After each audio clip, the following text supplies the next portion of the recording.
Good morning, everybody, and welcome to this Concise Webinar. This session is on Google's latest updates and hopefully helping you understand what you need to know. I'd like to also welcome my fellow presenter, Gareth Lane. Mic check, mic check. Yep, Can you hear me? coming through loud and clear. Yeah, welcome everybody to this Concise Webinar. Just a quick bit about Concise Webinars. They are 100% educational, no waffle or long sales pitches. In fact, no sales pitches. And also no BS. Yes. We kind of pride ourselves at Concise that we are free of that, and probably to the point of being overly blunt on occasions. But there you go. But what we don't do is we're not going to waffle. So I'm going to shut up now. A little bit about these are the presenters, myself and Gareth. If you want any information With some old about pictures. us, yeah, There's more grey hair in those. Yeah, moving right along. Okay, so this session's on Google. Now, the big issue this year is that Google continues to change its algorithm, but what has happened this year is that the changes to the algorithm have meant that the search results are more volatile this year than previous years. This is not us saying this. This is actually SEMrush, which run a platform for assessing rankings in websites, and the numbers here are pretty astonishing, really. That what they've found is that in previous years, desktop results are 68% more volatile, mobile results 84% more volatile. Bottom line And is, what do you mean by volatile, Richard? they are changing. They chop and change. Lack of consistency. And where someone was ranking well, they're now not ranking well, and sometimes the opposite. And so volatile doesn't just mean things are dropping, that means things are changing. So there's been a lack of consistency. Now, that is important to understand, but put it in the context of what Google is trying to do and what Google is trying to understand. What Google's trying to do is to deliver great search results. We're not paid to say that. We are a Google partner. I'm a fan of Google, but Google sometimes does bad stuff, and we call it out when they do. But the bottom line is, Google's actually a pretty darn useful service. Now, that's a pretty much of an understatement. But here's what Google is trying to understand when someone types something in. Google's trying to understand the meaning of what the search query is, what's the intent of the searcher. Google then looks around to see what content might be relevant and does so on the basis of the information that's in web pages, the keywords that are on the page. Google then says, what's the best quality content that is able to be presented? Which are the web pages that are most usable to deliver a good experience to the searcher who they're going to recommend that they go to this web page? And also, what's the context for that? Where's the searcher located? What settings have they got in their search engine? And so that Google then matches all of those things, and that all happens pretty darn quickly. So that's what Google is trying to understand and process all of those things. And if you kind of want to get a snapshot of what you need to do to really get well ranked in Google, that's the key, all of this stuff, but that's just very high level. This year, Google has had various updates to its algorithm. There was a few years ago, Google kind of would do one or two major updates, and then Google changed the game and said, no, we're not doing major updates, we're going to do continual updates. And so this year, Google has had a number of them, and we've got some of them here on the screen. In February, Google introduced a new thing called About This Result. In February also, Google introduced a new thing called Passage Ranking, where in addition to indexing web pages, Google used artificial intelligence to index individual passages of text, paragraphs and sentences in those pages, and then had those as separate in its index. In March, Google went to the 100% mobile first index, which it's been talking about doing for the last couple of years, and that was rolled out in March and really became finalized in June, July. So it took a few months for that rollout to happen, but now Google uses the mobile index first, 100%. And so in April, there was another update done where Google was wanting to encourage accurate product reviews and was looking to rank product reviews that had better research done and better analysis, and were original. And then in May, and this again took a few months to roll out thoroughly globally, but in May, Google introduced something called MUM, the Multitask Unified Model, which sounds a bit jargony, but the bottom line is it uses all sorts of cleverness to contextualize information so it could present contextual information from different sources in answer to complex questions that people were asking within Google. So it's really clever. And I think, we shouldn't underestimate how bloody clever Google actually is. In June, Google then introduced rolling out, and it took again a couple of months for this to be rolled out globally, the page experience update, which again, it's been talking about for the last couple of years to prepare the web industry and to prepare website owners for core web vitals. And we'll talk about that a little further. And in this webinar, Gareth is also going to do a quick demo. In June, there was also a link spam update to try to block people who were spamming, or Google was sort of thinking they were taking advantage of links. And there was more stuff done. And there will continue to be changes made. So we have to ask, what is the algorithm actually trying to do? And the answer is it's trying to produce really good search results. Google has various ways of assessing search results, and Google actually employs people to do tests on pages and to see whether its search results match what the individual people may find. Google calls those people quality raters, and Google produces a manual for these quality raters. And these are the guidelines, and we'll show you that in a minute too. So Ben Gomes, he was up until recently Google's VP of Search, said this: you can view the raters guidelines as where we want the search algorithm to go. They don't tell you how the algorithm is ranking results, but they fundamentally show what the algorithm should do. So if you then say, okay, so what Google's trying to do is to have the algorithm match what humans find when humans go into the guidelines. Now, the guidelines are available as a PDF document. You can download it, and Gareth's going to show you exactly where it is. You can search for it and you can find it. And if you want to have a lot to learn, but if you want to get a real insight into what Google's looking for, Google tells you. It's all here in this document. Now, a few years ago, Google introduced a concept called EAT, and one of the acronyms that we in the web industry kind of started to become a bit familiar, or more familiar with. We've been talking about making sure that you are presenting trustworthy information for a long time now. But the bottom line is Google kind of developed this EAT acronym: expertise, authoritativeness, and trustworthiness. And not only that, when Google looks for content, Google's not just looking at the kind of the website itself, but the expertise is actually about the creator of the content, the person. Someone wrote those words. Was it somebody in some content farm in some part of the world, or was it somebody who's an expert in their field, who has been working in their industry for years and who has now started to write, or worked with a writer who can then start to present this information? And so Google says, what's the expertise of the creator of the main content? When Google assesses web pages, Google looks at main content and supplementary content. So there's the expertise of the creator, there's the authoritativeness of the creator, the authoritativeness of the main content itself and the website that it's on, and the trustworthiness of all of those things. So that's what EAT is all about. And if you are presenting information on your web page and you're not saying that it's from you and you are an expert, and if you are an expert, you can then have information about your expertise linked to that. So Google then knows, and Google will then start to give you more acknowledgement for your expertise. Gareth is going to give you a quick demo about Core Web Vitals. This is something, again, we've been talking about for a while now, but this is now real, and Google now uses these metrics to assess page experience, loading, interactivity, and visual stability of web pages. And there are some measures there.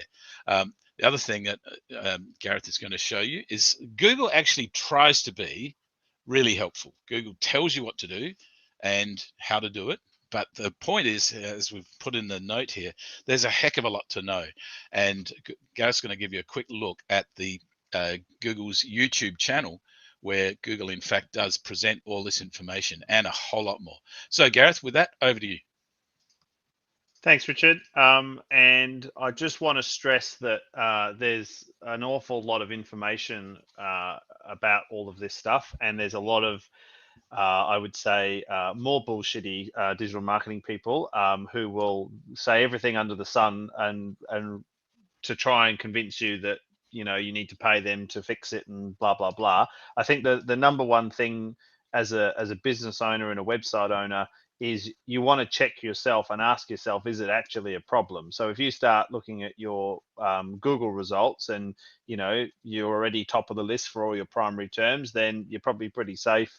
But it's worth having an ongoing monthly check. You don't want to just be complacent and go, oh, we'll tick on first, and then a year later go back and have a look again. It does fluctuate all over the place. And I just wanted to quickly expand on what Richard said about the algorithm updating. That timeline is not exhaustive.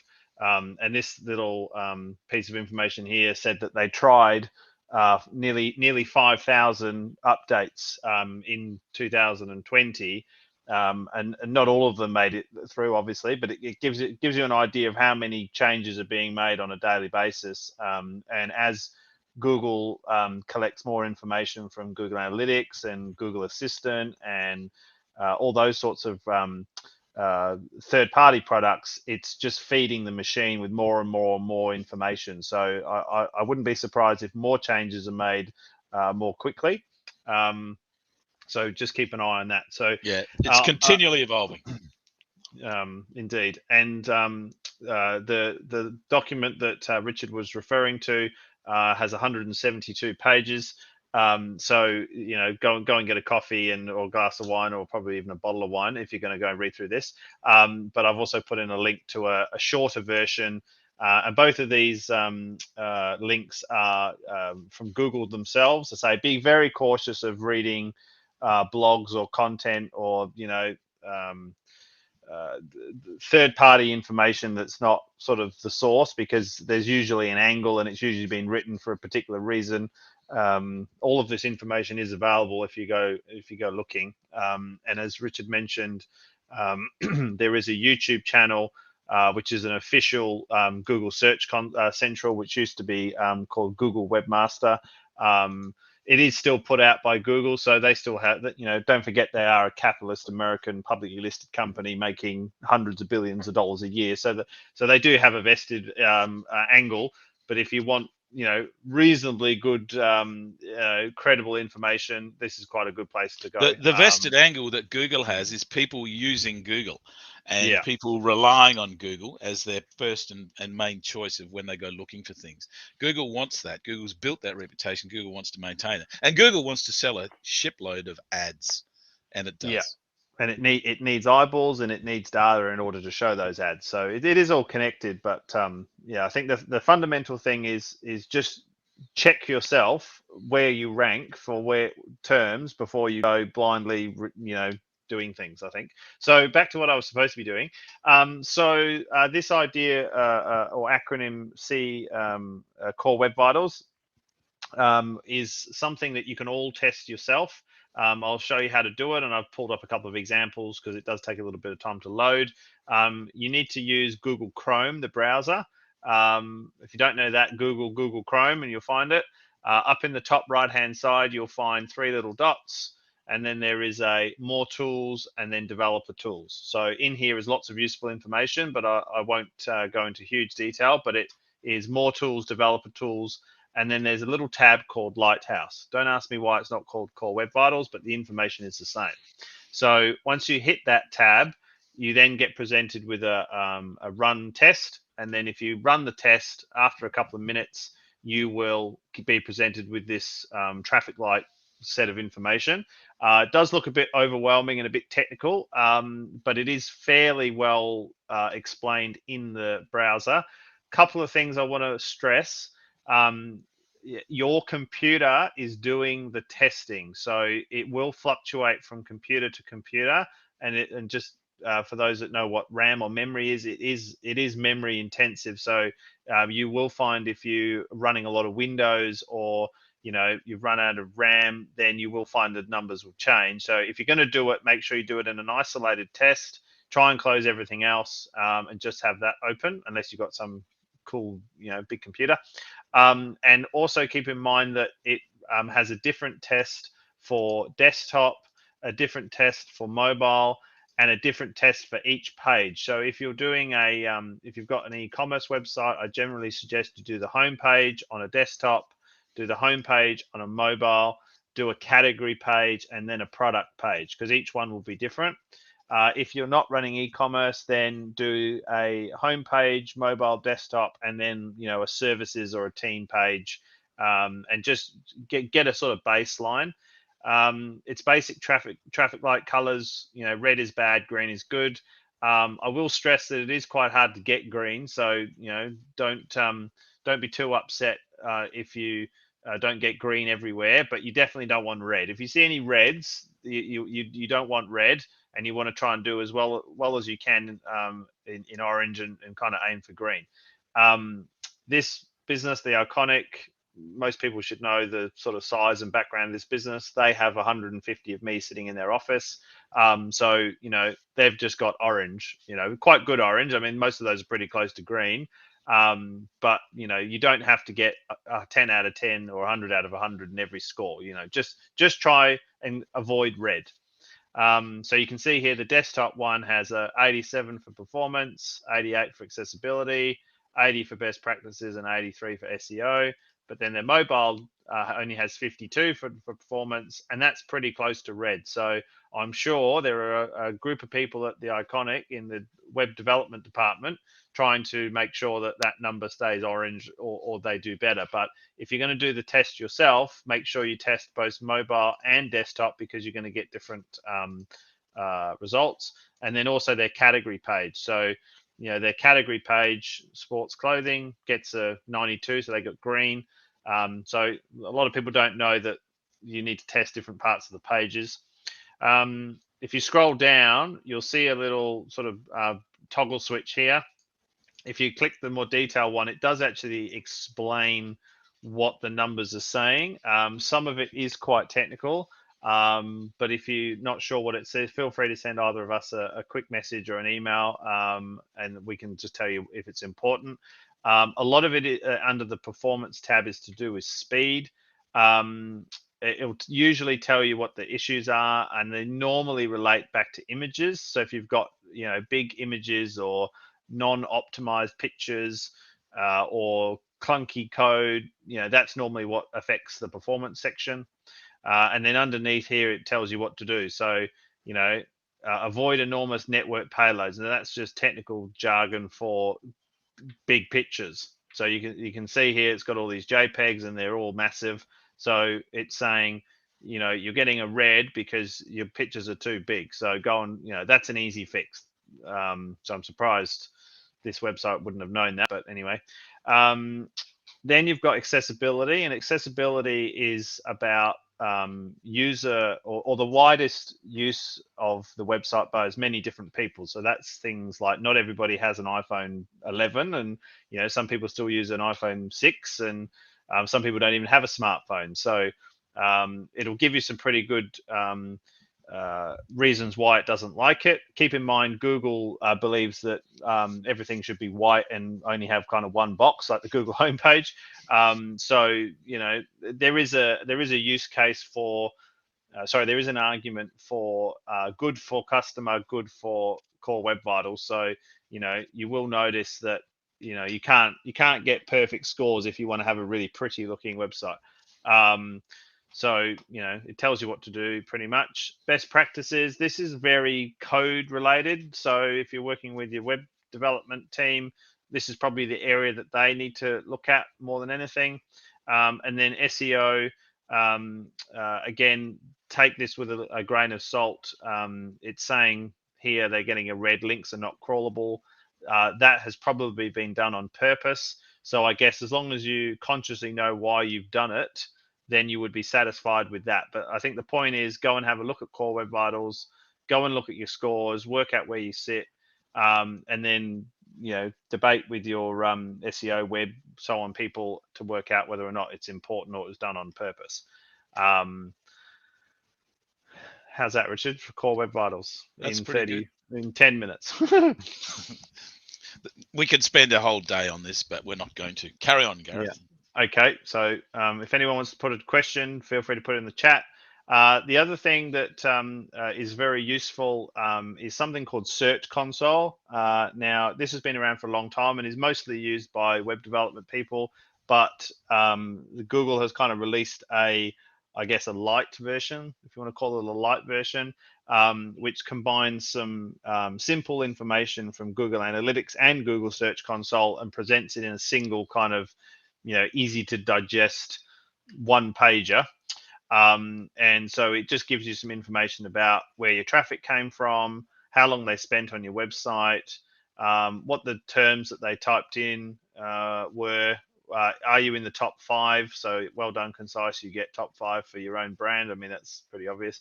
Shopify websites Perth is an important keyword for Concise. So well done to us for getting top 5 for that. So just make sure you check your little list there. It tells you where you got traffic from other websites. Obviously, I'm Gareth, and that's a link. So, it'll give you a clue there. Social media will tell you if you had any traffic from those sources, and then it gives you links to the full information. But if you want a 30-second how am I going summary view, then Search Console Insights is pretty handy. The other thing that you'll find is quite handy is built into Google itself. So if you type in a search term, and then you'll find these 3 little dots. Can you see that on the screen, Richard? This is the about the result update that Google introduced in February this year. Yeah. So you've now got these 3 little dots that you may not have noticed, and if you click on them, it tells you why Google served you this information. So if you want to know, well, why is that website ranking there, and so on, then click the 3 little dots and it'll tell you, and it'll say, well, we first came and found you in July 2017, and these are the terms that we've picked up: concise digital webinar. You've matches one of your search terms. It's in English, and this result seems relevant for searches from Australia. And then it says this is a search result, not an ad. Only ads are paid.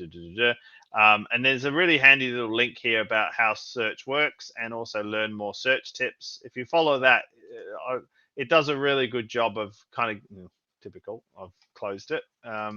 It takes you back to this section in here, and it gives you a fairly good, simple understanding of what it's trying to do. And I think the bit that really sticks out for me is a little line of text that says, just talks about customers, and I can't find it now, can I? It's to do with relevancy, but the line of text that they use, which I think is really summary, here, right? So if you want to summarize what Google is about, our goal is always to provide you, aka the person Googling, with the most useful and relevant information.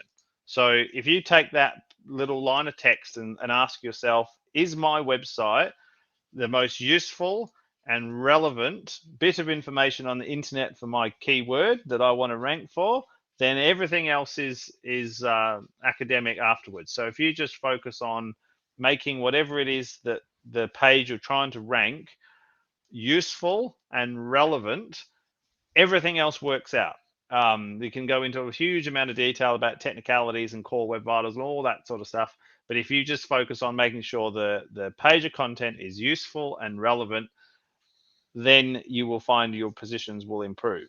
So have I banged that drum enough, Richard? Yeah, I think you might have. Let's. All right. Okay. Back to you. Yeah, just one thing before you do. Oh, Can you sorry. go back to that about the result for Concise? Oh, I yeah. just Sorry. just Yeah. wanted, This one. yeah, that one. So you see how there it says Google concise.digital was first indexed by Google in July 2017. So prior to that, the Concise website was concise.digital.com.au, wasn't it? And that had been around for a long time, and then we changed the URL to concise.digital. So that's why that's saying 2017. So Google actually does measure all of these things. Yeah, but it's okay. yeah. If I expand on that as well, it's looking for the authority of the domain. So what Richard said earlier about being an authoritative person saying, you are valid for you're a good person to provide. It's like an age. Richard's older than me, so by default he should be older and wiser because he's had more Should be time far to do. smarter, really. yeah. He's had more time to figure the world out. Oh, God. So the search bot takes the same kind of approach in that the older the domain and the longer the website has been listed, then in theory the more valuable and authoritative it should be. As long as, just a rider on that, as long as the website has been doing good and wise things for the time of its life. Absolutely. If it's been doing a whole lot of silly, bad, naughty things and has developed a bad reputation, then Google knows that. And so so it's not about age. It's about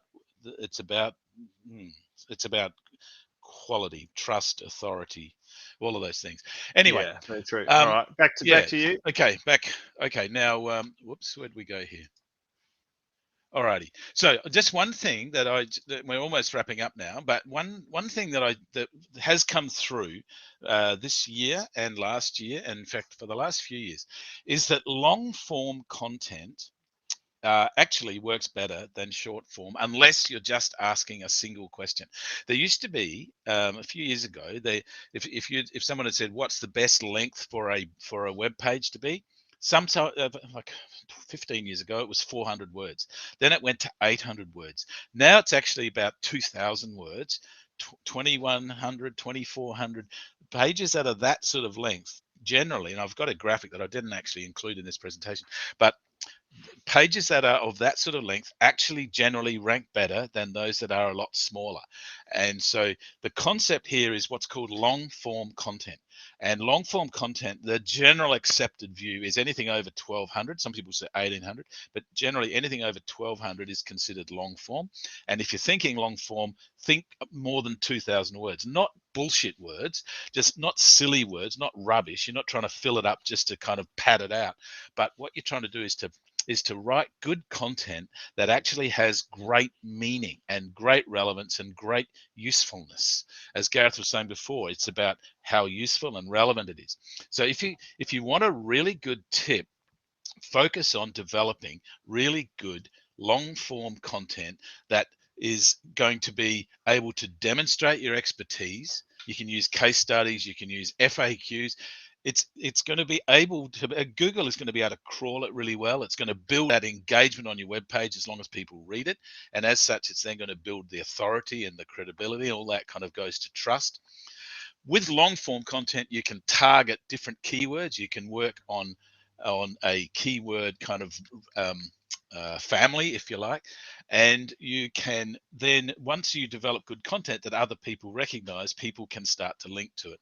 And if you structure it right, this point about evergreen and regularly updated means that you can actually use the same piece of content, update it, and keep it as a timeless piece that is always going to have value as long as you continue to update it and keep it relevant. So don't just think of little pages, don't just think of 800-word blog posts. Think about long form content that actually delivers an answer to somebody's question, but ideally a few related questions as well. So there we go.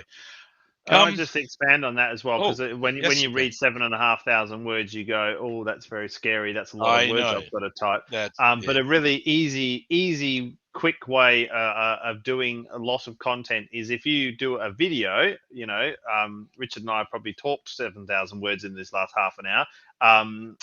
You could get it transcribed. So for not very much money, you can do a video and then have it typed up by someone, and then that creates a 1,000-word blog post, for half an hour of talking. So and you can also add different sections to whatever it is. It doesn't have to, it should not be a 7,500 word long chapter. It needs to have images. It can have diagrams. It can have questions and answers. It can have little case studies. It can have little breakout boxes. Also, lots of internal links to have people move up and down through the page, and also to other relevant pages. But anyway, think about the concept of longer content. If you need help with it, we can help you, but that's not the purpose of mentioning. The purpose of mentioning is this is about what actually meets what Google's looking for. And it's going to get you. This is where things are going in terms of getting found in search. Okay, enough of all that. I think let's move on. If anyone's got any questions, now is a great time to pop them into the chat. Otherwise, you're very welcome to contact us afterwards if you want. Gareth, are you seeing the questions? Because I actually am. Unfortunately, I am seeing the questions, but we've terrified everybody, and no one is. They're all sick of us, and okay, all right. We've given them such wonderful information that nobody wants to ask a question. Okay. So if not, we will let everybody go back to their days. Actually, here's a question. Can you just go back to showing the YouTube channel? And just so people can see what that's about, just quickly, because you just glossed over that. Sharing, yeah. Sorry, bit too concise today. Bit too concise, yeah. So just scroll down, Gareth, because this has got some really helpful stuff. So as you can see, these are actually individual videos that actually address different questions. See, there's one that says short URLs versus long URLs. Does that matter? Are URLs case sensitive? Does that matter? Does a website theme matter for SEO? And various things like that. This is a huge resource of information that Google actually has made available. So it's there. Okay, that's probably enough. We try to keep within 20 to 30 minutes, and damn it, we've all right. To time's 32. Up then. 32. Okay, right. Back to here. If you want any more help with any of this stuff, please let us know. Happy to talk. And as always, anyone who's been to one of our webinars can talk to us for half an hour, no charge, it's no problem. We just really want to help, and just if you need any as long info, as you're nice, we'll charge you if you're a pain in the bum. Yeah. Oh, okay. All right then. That's a new rule coming in. Anyway, thanks very much for coming along, guys, and all the best. Gareth, do you want to say anything in wrapping up? No, I just say thanks very much, and see you next time. Okay. Thanks, everyone. Oh, now the questions are all coming in. Okay, too late. But no, they're just thanking us for their. Oh, for our wonderful actually, they are. Thank you. Very good. All right. Thanks very much, everybody. All the best. Thank you. See you. Bye.